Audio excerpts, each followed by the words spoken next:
dan apa yang telah terjadi, lalu berkata, sungguh ia ini adalah anak Allah. Demikianlah Injil Yesus Kristus. Berbahagialah setiap kita yang mendengarkan firman Tuhan, memelihara dan melakukan. Hosana.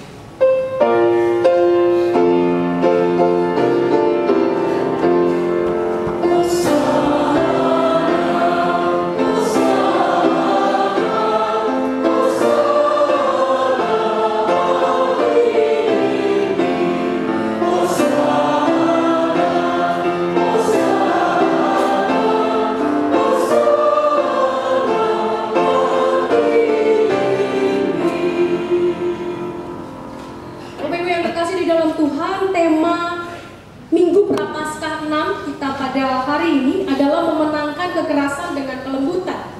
Adakah Bapak Ibu yang menyadari ada yang keliru dari tema kita hari ini? Tema kita hari ini memenangkan kekerasan dengan kelembutan. Kalau saya ganti ini, karena ini dekat pilkada, tapi bukan berarti saya ini ya Bapak Ibu ya, saya apa itu namanya? Saya jadi lupa. Ya gitu ya, bukan berarti saya mendukung salah satu paslon ataupun saya kampanye di sini ya. Kalau saya mengganti dengan memenangkan paslon nomor 5 dengan kelembutan, yang menang siapa? Paslon nomor 5. Memenangkan paslon dengan kelembutan, berarti yang menang adalah paslon. Sama seperti ini, memenangkan kekerasan dengan kelembutan, berarti yang menang kekerasannya. Jadi keliru ya Bapak Ibu sekalian. Harusnya tema hari ini mungkin yang lebih tepat adalah bagaimana mengalahkan kekerasan dengan kelembutan, atau bagaimana mengatasi kekerasan dengan kelembutan. Pertanyaan pertama buat kita hari ini, kenapa sih orang susah jadi lembut? Bapak Ibu siapa yang lembut? Boleh angkat tangan. Gak ada yang lembut jemaat Surya Utama. Kasar-kasar semua kah? Enggak ya, semoga lembut ya. Lembut apa lember?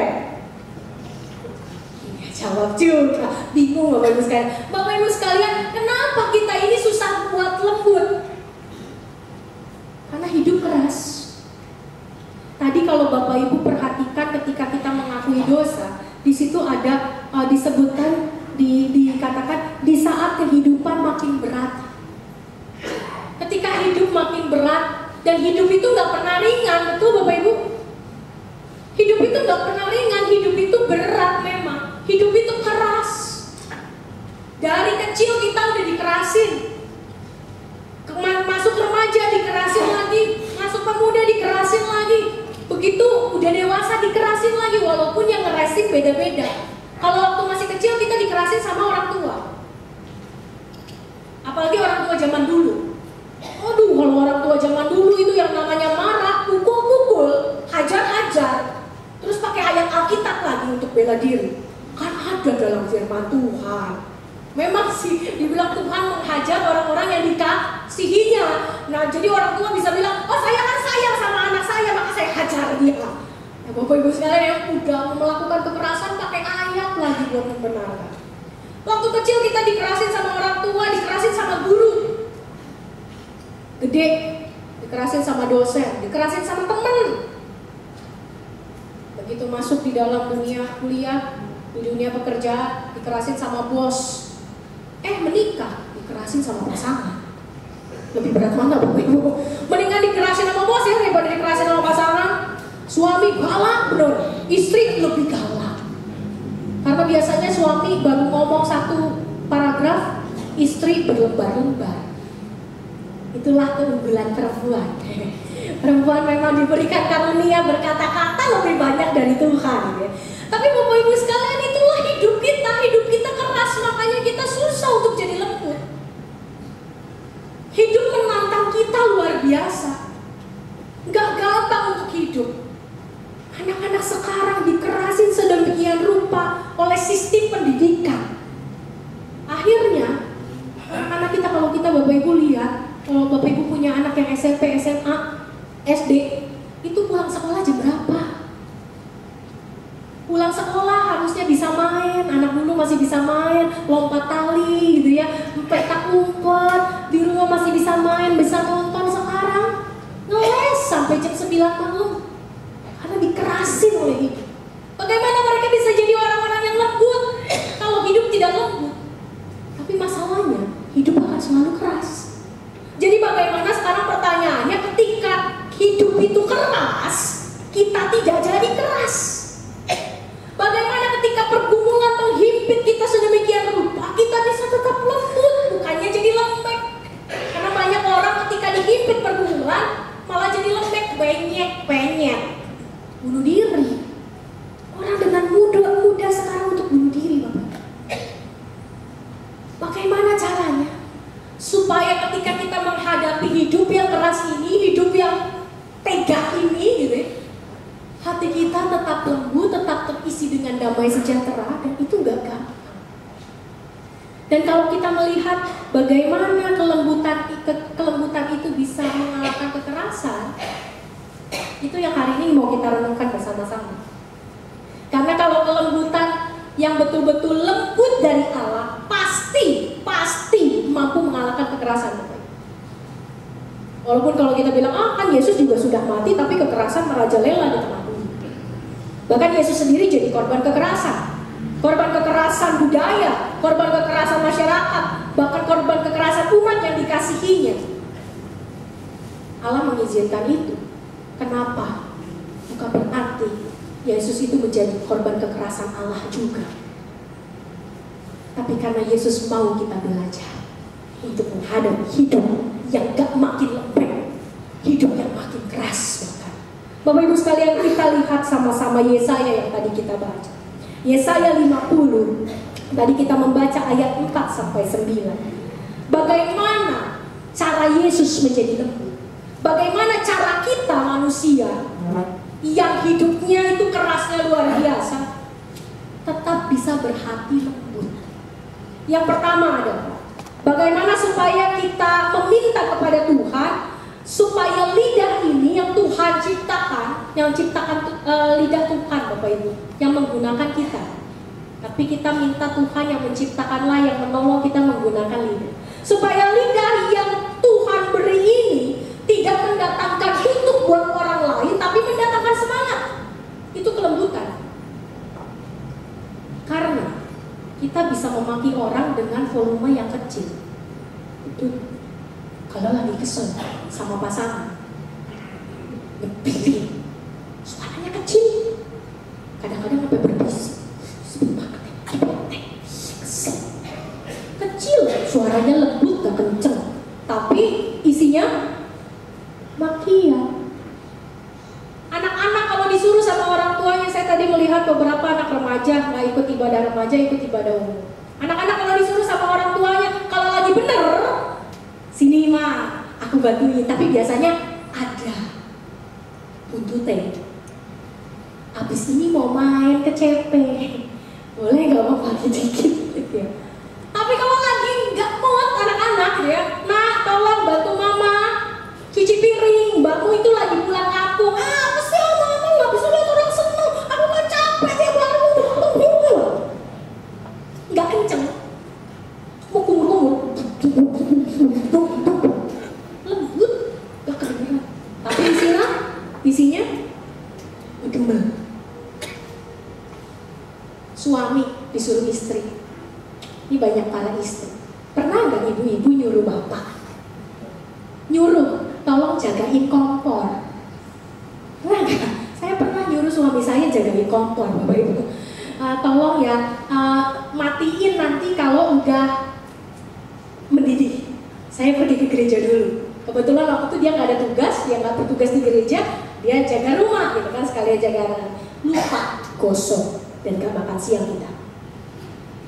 Kesel kadang gitu ya. Tapi Tuhan katanya saya harus lembut gitu, tapi dalam hati buang duit. Karena harusnya bisa makan, gosok. Karena dia lupa. Dan biasanya bapak-bapak, kan aku nggak bisa bagi tugas.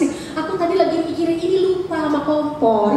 Kenapa? Karena bapak-bapak begitu memang. Kalau udah satu kerjaan, apalagi kalau hari Minggu itu ada tinju, ada bola, lomba-lomba di TV, ya ke situ, boro-boro mau bisa disuruh. Itu memang khas laki-laki.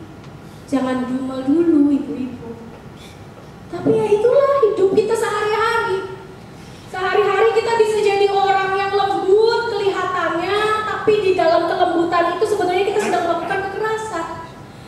Yesus meminta lidah yang memberi semangat. Dan memberi semangat juga gak perlu dengan berkoar-koar. Hanya dengan mengatakan, aku mengasihimu, aku mengerti kamu dengan sangat lembut. Itulah kelembutan sejati. 2, telinga yang mendengar seperti murid. Banyaknya telinga kita ini mendengar seperti apa Bapak Ibu? Seperti murid apa seperti guru? Mending kalau kayak guru. Ternyata kita mendengar seperti orang tuli. Mendengar tapi tidak mendengar. Coba sekarang bapak-bapak, pernah mendengar istri ngomel? Gak ada yang mau ngaku. Pernah lah ya istri ngomel. Kalau istri ngomel itu biasanya panjang gak? Panjang. Ada yang jawab panjang dan lama kayak coki-coki. Bapak Ibu sekalian, ya itu perempuan ya, kadang-kadang perempuan susah buat ngerem gitu ya. Kalau udah ngomel semua dibawa-bawa, bahkan kesalahan 20 tahun lalu dibawa. Luar biasa perempuan itu memang. Tapi ya itulah Bapak Ibu sekalian. Dan ketika kita menjadi punya telinga seperti murid itu seperti apa? Apakah membiarkan istri kita bodoh masuk sini keluar sini, kalau nggak masuk sini mental? Atau kita memang mendengarkan sehingga kita juga mengalami perubahan? Kita mendengarkan unek-unek istri kita ini, oh memang saya salah, memang saya terbatas. Ya udah mah nanti kita nggak gitu lagi, dan bener nggak gitu lagi. Jangan, ya ampun mah, nggak gitu lagi. Besok gitu lagi. Besok lebih panjang serinya. Bapak Ibu yang terkasih di dalam Tuhan, mendengar seperti seorang murid adalah mendengar dengan sungguh-sungguh. Kita bisa menjadi orang yang lembut ketika kita mendengar dengan sungguh-sungguh. Yesus itu mendengar setiap doa Bapak Ibu sekalian saya yang tiap hari disampaikan, dan mungkin isinya sama. Kalau Tuhan bilang, bosen aku dengar, bisa aja. Gue udah tahu mau ngomong apa, gue udah gak usah denger deh. Bisa aja Tuhan, tapi Tuhan dengan sungguh-sungguh tetap mendengar kita. Mau kita berdoa sambil marah-marah, mau kita berdoa sambil keluh kesah, mau kita berdoa gara-gara kita salah sebetulnya, Dia tetap dengar. Itu Allah kita. Itulah kelembutan yang sejati. Yang ketiga, tidak memberontak dan tidak berpaling. Berapa banyak dari kita ketika kita diperhadapkan dengan hidup, kita memberontak terhadap hidup. Berapa banyak dari kita ketika kita diperhadapkan dengan kebenaran, kita berontak, kita bilang bahwa saya nggak salah, kita membela diri. Berapa banyak anak-anak ketika ditegur oleh orang tuanya, apa sih ma? Mama nggak ngerti aku deh, bete, emang tua. Jangan gitu ya, banyak anak remaja di sini. Atau mungkin sebaliknya, orang tua nggak pernah mau mendengar anak. Orang tua juga berontak sama anak. Kamu ini kalau dia ngomongin nggak pernah mau dengar, emang nggak tahu diri. Kalau bisa dimasukin ke rahim mama, masukin lagi. Saya nggak bisa, kegedean. Jahitannya berapa banyak Bapak Ibu ya? Lahirin aja waktu kecil jahitannya banyak, apalagi waktu udah gede. Tapi Bapak Ibu sekalian, itulah bentuk pemberontakan kita. Kita tidak memberi muka kita, padahal Yesus memberi pipi bagi orang-orang yang menjambak janggutnya.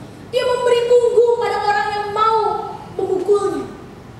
Tapi kita memberi punggung kepada muka sesama kita. Suami, istri, anak, orang tua, kita kasih punggung. Apalagi kalau kita udah bete, kita udah sebel. Mama jangan ngomong dulu, papa capek. Nah, kamu tunggu dulu, papa lagi capek, papa pengen senang-senang, papa pengen istirahat. Kamu diam. Kalau begitu, kita memberi punggung buat mereka. Disitukah kita lembut? Yesus tidak pernah menyembunyikan muka, bahkan terhadap orang yang membencinya, terhadap orang yang melukainya, terhadap orang yang akan mengkhianatinya. Bahkan di akhir-akhir hidupnya, dia membasuh kaki orang yang menyerahkannya, Yudas. Bagaimana dengan kita? Di sini nggak ada salam damai ya, Bapak. Salam damai, cuma mungkin di Perjamuan Kudus saja ya. Di Kavling Polri tiap minggu salam damai. Dan Kavling Polri gerejanya nggak sebesar ini, setengah dari sini kurang. Jadi kalau ada yang musuhan, kelihatan gitu ya, oh dia nggak mau salaman nih gitu ya. Padahal duduknya di sini sama di sini gitu ya, tapi salamannya muter ke belakang. Yang di sebelahnya nggak disalamin. Nih. Bapak Ibu sekalian, ada kalanya kita misalnya ngelihat orang ini sebel nih, si teman pelayanan yang paling menyebalkan. Oh saya lagi sebel sama istri saya, sama suami saya, sama anak saya, sama orang tua saya, kita buang muka. Sama tetangga saya, sama bos saya, sama teman di kantor saya, kita buang muka. Yesus tidak pernah buang muka terhadap siapapun. Bahkan orang-orang yang menghina